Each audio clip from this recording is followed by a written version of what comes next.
नमस्कार विद्यार्थियों, स्वागत है इस नए वीडियो में।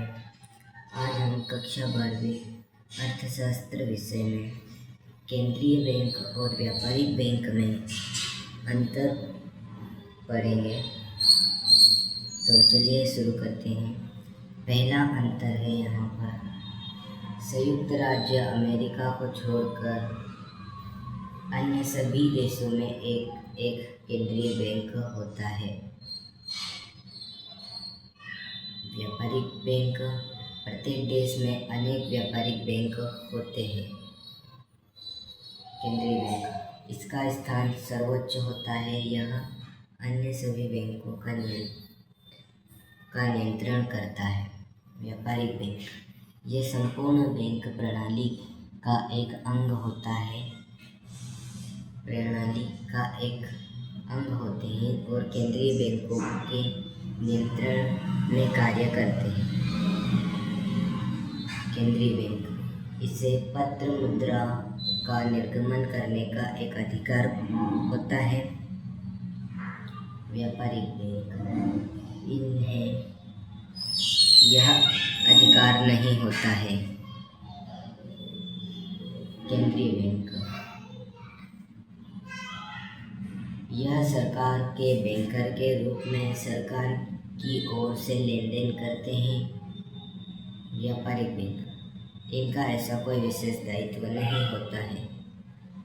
केंद्रीय बैंक जनसाधारण के साथ प्रत्यक्ष व्यवहार नहीं करता। व्यापारिक बैंक ये जनसाधारण से व्यवसाय करते हैं। केंद्रीय बैंक यह अपने पास जमा कराए गए धन पर ब्याज नहीं देता है। व्यापारिक बैंक ये अपने जमा धन पर ब्याज देते हैं। केंद्रीय बैंक अधिकतर देशों में इन पर सरकार का स्वामित्व है और अन्य देशों में उन पर सरकार का विस्तृत नियंत्रण देखा जाता है। व्यापारिक बैंक ये प्रायः अंशधारियों के बैंक होते हैं। केंद्रीय बैंक इसका मुख्य उद्देश्य राष्ट्रहित में बैंकिंग प्रणाली का संचालन करना है। व्यापारिक बैंक इनका मुख्य उद्देश्य लाभ कमाना है। केंद्रीय बैंक यह अंतिम ऋणदाता है और व्यापारिक बैंकों को बिल भुनाने की सुविधा देता है। व्यापारिक बैंक ये केंद्रीय बैंक से ऋण लेते हैं। केंद्रीय बैंक यह व्यापारिक बैंकों का बैंकर है। व्यापारिक बैंक ये केंद्रीय बैंक के ग्राहक होते हैं। केंद्रीय बैंक समाशोधन गृह का कार्य करता है।